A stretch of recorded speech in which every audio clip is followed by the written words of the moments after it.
નમસ્કાર મિત્રો, દેશ દુનિયા અને ગુજરાતના સૌથી મોટા સમાચારની વાત કરીએ તે પહેલા વિડીયોને લાઇક અને ચેનલને જરૂરથી સબસ્ક્રાઇબ કરી દો। તો દોસ્તો, સૌપ્રથમ સમાચારની વાત કરીએ તો રાજ્યમાં ફરી જામ્યો વરસાદી માહોલ। જી હા દોસ્તો, રાજુલા તાલુકાના ગ્રામ્ય વિસ્તારમાં વરસાદી માહોલ, ડુંગર તેમજ આસપાસના વિસ્તારમાં વરસાદ વરસતા લોકોમાં ખુશીનો માહોલ। તો વરસાદ આવતા ખેડૂતોમાં અલગ પ્રકારની ખુશી જોવા મળી।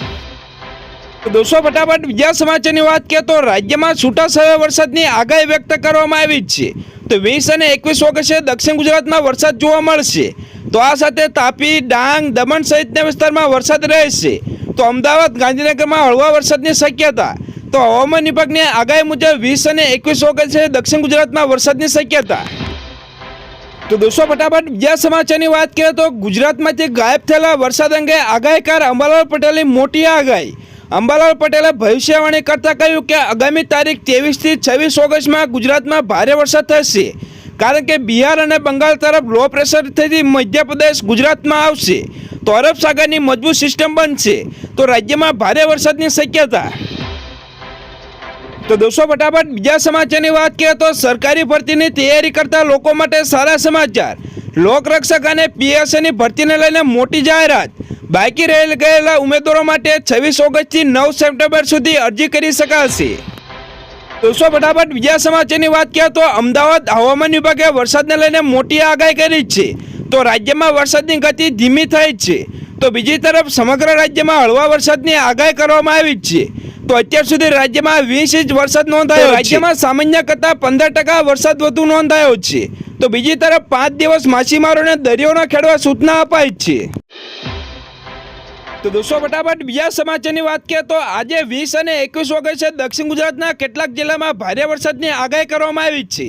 તો આ ઉપરાંત રાજ્યના અન્ય જિલ્લામાં હળવાથી સામાન્ય વરસાદની આગાહી કરવામાં આવી છે।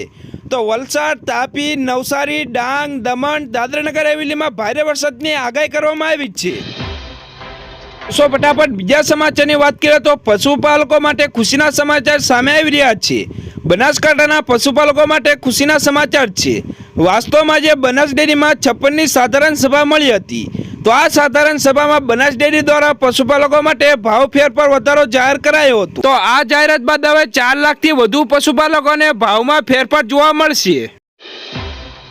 તો ફટાફટ બીજા સમાચારની વાત કરીએ તો રાજ્યમાં ફરી એક વખત મેઘરાજા મહેરબાન થશે। તો રાજ્યના હવામાન વિભાગ દ્વારા વરસાદને લઈને વધુ એક આગાહી કરવામાં આવી છે। તો રાજ્યમાં કાલથી વરસાદને લઈને આગાહી કરવામાં આવી છે। તો 20 અને 21 ઓગસ્ટે દક્ષિણ ગુજરાતના હવામાન વિભાગે વરસાદની આગાહી કરી છે, જ્યારે સૌરાષ્ટ્રમાં હળવાથી મધ્યમ વરસાદની આગાહી કરવામાં આવી છે। તો દોસ્તો, ફટાફટ બીજા સમાચારની વાત કરીએ તો ગુજરાતમાંથી મેઘરાજાએ વિદાય લીધી હોય તેવું લાગી રહ્યું હતું। તો છેલ્લા 24 કલાકમાં રાજ્યના માત્ર 2 તાલુકામાં વરસાદ જોવા મળ્યો। તો જામનગર અને અમરેલી તાલુકાના ધારીમાં 3.3 મીમી વરસાદ ખાબક્યો। તો દોસ્તો, ફટાફટ બીજા સમાચારની વાત કરીએ તો કેન્દ્ર સરકાર દ્વારા ગુજરાતને મોટી ભેટ। જે આ દોસ્તો, વડાપ્રધાનના અધ્યક્ષતાના સ્થાને મળેલી કેબિનેટ બેઠકમાં આગામી નાણાકીય વર્ષ માટે રજૂ કરેલા બજેટમાં 1 કરોડ રહેઠાણ ઉપર સોલાર પેનલ લગાવવા માટે પ્રધાનમંત્રી સૂર્યઘર મફત વીજળી યોજના જાહેર કરી છે। તો આ યોજના અંતર્ગત સોલાર પેનલ્સમાં ઇન્સ્ટોલેશન માટે 65,700 કરોડની સબસિડી પૂરી પાડવાની મંજૂરી આપવામાં આવી છે। તો દોસ્તો, ફટાફટ બીજા સમાચારની વાત કરીએ તો આજે રાજ્યના તમામ જિલ્લામાં ગાજવીજ સાથે હળવાથી મધ્યમ વરસાદની સંભાવના। તો 25 ઓગસ્ટ સુધી રાજ્યમાં વરસાદી માહોલ જોવા મળશે। તો દોસ્તો, ફટાફટ બીજા સમાચારની વાત કરીએ તો 21 ઓગસ્ટથી રાજ્યમાં વરસાદનું જોર વધી શકે છે। તો 21 ઓગસ્ટથી નવસારી, વલસાડ, દમણ, દાદરાનગર હવેલીમાં ભારે વરસાદ સાથે એલર્ટ જારી કરવામાં આવ્યું છે। તો અત્યાર સુધી સૌરાષ્ટ્ર અને કચ્છમાં સરેરાશ કરતાં વધુ વરસાદ નોંધાયો હતો। દોસ્તો, ફટાફટ બીજા સમાચારની વાત કરીએ તો મુન્દ્રામાં કસ્ટમ અને તેના નામે ભ્રષ્ટાચાર ચરમસીમા પર છે। તો થોડા મહિના પહેલા કસ્ટમમાં ભ્રષ્ટ અધિકારી પણ ઝડપાયા હતા, પરંતુ વચેટિયાના કારણે ડર નથી। તો આ દરમિયાન મુન્દ્રાના અદાણી પોર્ટ પરથી દુબઈમાંથી આયાત કરેલ યુરિયાનો જથ્થો બમણો કરવામાં આવ્યો છે। તો 4 વ્યક્તિઓ હરિયાણાના વેપારી પાસેથી અલગ અલગ બહાને 13.40 લાખ રૂપિયા પડાવી લીધા હતા।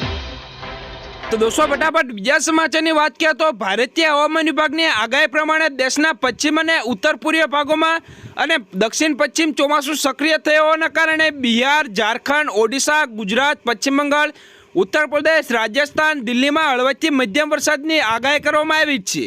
તો એનસીઆરસીમાં દિવસોમાં ઉત્તર પૂર્વ રાજ્યમાં ભારે વરસાદની શક્યતા. તો આ દરમિયાન હવામાન વિભાગે કેટલાક રાજ્યોમાં ભારેથી અતિભારે વરસાદની આગાહી કરેલ છે. દોસ્તો ફટાફટ બીજા સમાચારની વાત કરીએ તો એલઆરડી અને પીએસઆઈની ભરતીની તૈયારી કરતા ઉમેદવારો માટે હસમુખ પટેલે આપી આ માહિતી. તો પોલીસ ભરતીની પરીક્ષાને લઈને મોટા સમાચાર. બાકી રહેલા ઉમેદવારો 26 ઓગસ્ટથી 9 સપ્ટેમ્બર સુધી અરજી કરી શકશે. તો ભરતી બોર્ડના અધ્યક્ષ હસમુખ પટેલે આપી માહિતી. તો પેપર 1માં પાસ થયેલ ઉમેદવારનું પેપર 2 તપાસવામાં આવશે. તો દોસ્તો ફટાફટ બીજા સમાચારની વાત કરીએ તો દેશભરમાં ગઈકાલે રક્ષાબંધનનો તહેવાર ઉજવવામાં આવ્યો હતો. તો વિદ્યાર્થીનીઓએ પીએમ મોદીના હાથ પર જે રાખડી બાંધી તે ખાસ છે. તો રાખડી પર તેમની સ્વર્ગસ્થ માતાનો ફોટો જોવા મળ્યો. તો આ પ્રસંગે શાળાના વિદ્યાર્થીએ પીએમ મોદી સાથે આવાસ પર પહોંચી વડાપ્રધાન નરેન્દ્ર મોદીના હાથ પર રાખડી બાંધી. તો દોસ્તો ફટાફટ બીજા સમાચારની વાત કરીએ તો મેઘરાજા આગામી દિવસોમાં ફરી રાજ્યને ધમરોળશે. તો હવામાન વિભાગ દ્વારા આગાહી કરવામાં આવી છે કે આગામી 22થી 23 ઓગસ્ટ સુધી રાજ્યમાં ભારેથી અતિભારે વરસાદ જોવા મળશે. તો આગાહી પ્રમાણે રાજ્યમાં આગામી 22થી 23 ઓગસ્ટે ભારેથી અતિભારે વરસાદ ખાબકી શકે છે. તો આ સિસ્ટમના કારણે દક્ષિણ ગુજરાતના મોટાભાગના જિલ્લામાં ખાસ કરીને નવસારી વલસાડમાં ભારે વરસાદ પડશે. તો આ ઉપરાંત સંઘ પ્રદેશ દાદરાનગર હવેલીમાં પણ તાંડવ વરસાદનું જોવા મળશે. તો દોસ્તો ફટાફટ બીજા સમાચારની વાત કરીએ તો હવામાન નિષ્ણાત દ્વારા આગાહી કરવામાં આવી હતી કે 25 ઓગસ્ટના રોજ બંગાળની ખાડી પર ડિપ્રેશન વિકસી શકે છે, જે ઓગસ્ટના અંત સુધી રાજ્યના ઘણા ભાગોમાં સારો વરસાદ લાવી શકે છે. તો 7 સપ્ટેમ્બરના તહેવારની મોસમ દરમિયાન હળવેથી ભારે વરસાદ પડી શકે છે. તો દોસ્તો ફટાફટ બીજા સમાચારની વાત કરીએ તો ગઈકાલે ગુજરાત સહિત દેશભરમાં રક્ષાબંધનનો તહેવાર ઉજવવામાં આવી રહ્યો હતો. તો આ દરમિયાન સોનાના ભાવને લઈને મોટા સમાચાર સામે આવી રહ્યા છે. વાસ્તવમાં સોનાના ભાવમાં ગઈકાલે ઘટાડો જોવા મળ્યો. તો દેશભર 24 કેરેટ સોનાની કિંમત 73,000 રૂપિયા 10 ગ્રામની આસપાસ રહી, જ્યારે 24 કેરેટ સોનાની કિંમત 72,760 રૂપિયા જોવા મળી. તો દોસ્તો ફટાફટ બીજા સમાચારની વાત કરીએ તો મોરબીની આસપાસ પથરાયેલા વિશ્વ કક્ષાના સિરામિક ઉદ્યોગમાં ભયંકર મંદીનો સામનો કરી રહ્યા છે. તો દિવસે ને દિવસે માલની ડિમાન્ડ ઘટી હોવાની સિરામિકનો અંદાજે 150 જેટલા કારખાના શટડાઉન થયા છે, જેથી કરીને મોરબીમાં સિરામિક પ્રોડક્ટના ઉત્પાદન માટે વપરાતા નેચરલ ગેસ અને પ્રોપર ગેસમાં વપરાતા તોતિંગમાં ઘટાડો જોવા મળ્યો છે. તો આવી પરિસ્થિતિને લઈને આગામી સમયમાં મોરબી સિરામિક ઉદ્યોગને લઈને વધુ કપરો દિવસ આવશે તેવું જોવા મળ્યું છે. તો દોસ્તો ફટાફટ બીજા સમાચારની વાત કરીએ તો રાજ્યમાં આગામી 7 દિવસ સાર્વત્રિક વરસાદને લઈને આગાહી કરી છે, પરંતુ ક્યાંક ભારે વરસાદની આગાહી કરવામાં આવી છે.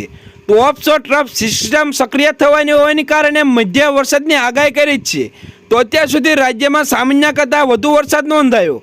તો અત્યાર સુધી રાજ્યમાં 506 mm વરસાદ નોંધાયો. તો આગામી 5 દિવસ માછીમારોને દરિયો ન ખેડવા સૂચના આપવામાં આવી છે. તો દોસ્તો ફટાફટ બીજા સમાચારની વાત કરીએ તો ટેટ 1 અને ટેટ 2ના પાસ ઉમેદવારો માટે મહત્વના સમાચાર સામે આવ્યા છે. તો વર્ષ 2023માં લેવાયેલી ટેટની પરીક્ષાના પરિણામો આધારે ભરતી કરવામાં આવશે. તો સાથે સાથ 2023માં પહેલાં લેવાયેલી ટેટની પરીક્ષાનું પરિણામ પણ માન્ય રહેશે. તો 2023માં પહેલાંની ટેટનું પરિણામ માન્ય રહેશે. તો અત્રે ઉલ્લેખનીય છે કે ચાલુ વર્ષમાં ભરતી 2023 પહેલાંની ટેટની પરીક્ષા માન્ય રહેશે. દોસ્તો તમારા કામના અને મહત્વના સમાચારની વાત કરીએ તો ગુજરાત સરકારે માનવ કલ્યાણ યોજનાને લઈને ઈ સમાજ કલ્યાણ પોર્ટલ દ્વારા ઓનલાઈન સુલભ બનાવી છે. તો આ પહેલ એવી વ્યક્તિના સાધનો અને સંસાધનો પૂરા પાડે છે જેમની માસિક આવક 15,000 રૂપિયા કરતાં ઓછી છે, જેથી તેઓને તેમના વ્યવસાય શરૂ કરવા અથવા તેનો વિસ્તાર કરવામાં મદદ મળે. તો આ સહાય પછાત જાતિના કારીગરો, મજૂરો, નાના વિક્રેતા અને સમાન ઓછી આવકવાળા હોદ્દા પરના અન્ય લોકો માટે ઉપલબ્ધ છે. તો આ યોજનાથી વ્યક્તિને તેમની પોતાની રોજગારીની તકો ઊભી કરવામાં આવે, તેમની આર્થિક સ્થિતિ સુધારવામાં મદદ કરવા માટે ટૂલકિટ અને સાધનો પ્રદાન કરે છે.